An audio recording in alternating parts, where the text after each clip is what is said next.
In the old days, working as a government scientist, I traveled around the country, often staying in temporary accommodation. This was well before mobile phones were in general use. At the time, the base interest rate was 18% and inflation ran at 30%.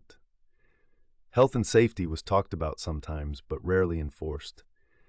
There was a lot of left-wing politics going on, but not much political correctness in those days. Even in midwinter, there was a complete absence of delicate snowflakes. Accommodation was obtained by just wandering around and chapping on doors, and so you never were quite sure what you were getting yourself into. Most of the places I stayed in were well off the beaten track, and the places I actually worked at were usually not even on the map. Being a keen photographer, I always carried a camera around with me. My monthly salary was £286. But my Minox German spy camera had cost me £450. This meant I was stony broke, and so I was looking for a cheap place to live while I starved for the next 2 months due to lack of funds for food and the like. But not to worry, I stumbled literally on a place which was only going to charge me £24 a month for a room.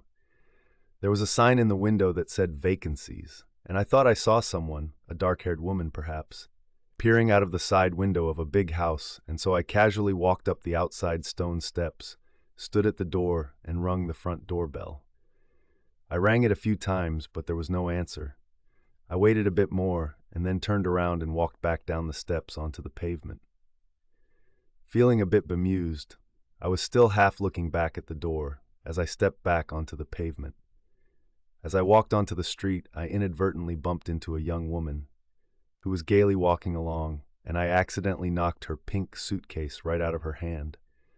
She was a blonde-haired, good-looking young lady in her early 20s, and she had the most piercing blue eyes. Her case fell open, and the contents spilled out all over the street. I apologized for my clumsiness and said I was sincerely sorry, but she gave me a scowl as I stared at her clothing and underwear lying on the pavement before me. No wonder she was upset, I thought. Just at that point, the door to the big house opened. I walked, quickly, back up the stairs again towards the door to announce myself as someone who was seeking accommodation. The dark-haired lady at the door said to me that your room was beautiful and it should suit you marvelously. The lady was immaculately dressed and looked about 45 years old. She spoke in a clear and refined voice. "Your room is all prepared for you," she said, with a pleasant smile. "For me?" I asked tentatively. "Well, someone very like you," she said, while fixing me with a direct look. She didn't ask for any references and didn't even mention money. I said that I was on a budget, but was prepared to pay £24 a week. £24 a month is just marvelous, she said. I want you to be happy. She gave me her pleasant grin again. You can move in right away. I carried my bags up the carpeted staircase inside and entered my room. I looked around a bit and pulled open some cabinet drawers and stuff. In one desk drawer I found a newspaper dating back to 1832, which unsettled me a bit. What was that doing here? However, when I opened a big storage cupboard door, I got a bit of a shock. The words "Help Me" were written in crayon twice, in capital letters inside the door. Also in the room, there was some kind of amulet dangling off the ceiling on a long gold chain, and this seemed very odd. Lying awake in bed in the early hours on my first night's stay, I could hear strange creaking and groaning noises which I put down to just the sounds of an old house at night. That is, the wooden construction just expanding and contracting with temperature changes. I had securely locked the solid bedroom door from the inside with my big key. But in the dead of the night, I was becoming convinced that someone was rattling the doorknob or tampering with the keyhole from the outside. Perhaps there was someone standing in the hallway. As I looked up at the ceiling, I could see gaps in the plasterboard, and I had the feeling that someone was looking at me through these holes. But you know what it is like when you stay overnight in a strange place, especially an old house of this nature. Your mind can play tricks and your imagination can run away with itself as it feeds on the isolation you find yourself in.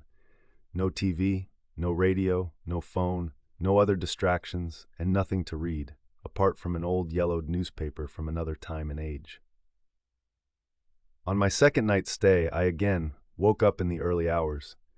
I was looking around the room and pondering when I heard a muffled and torturous screeching sound coming through the wall. It sounded like someone or something was being strangled, or it could have been somebody having a nightmare. In the morning, I was putting out some rubbish from my room, some food packets and leftovers and the like. Outside in the backyard, I removed the lid from a big metal dustbin. I was just about to put my poly bags of rubbish into the bin when, to my horror, I noticed a dead cat lying inside.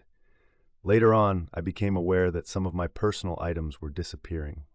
Bits of my clothing were being snatched away, it appeared. And also, there was a small hole in the wall, behind the pipes in the bathroom.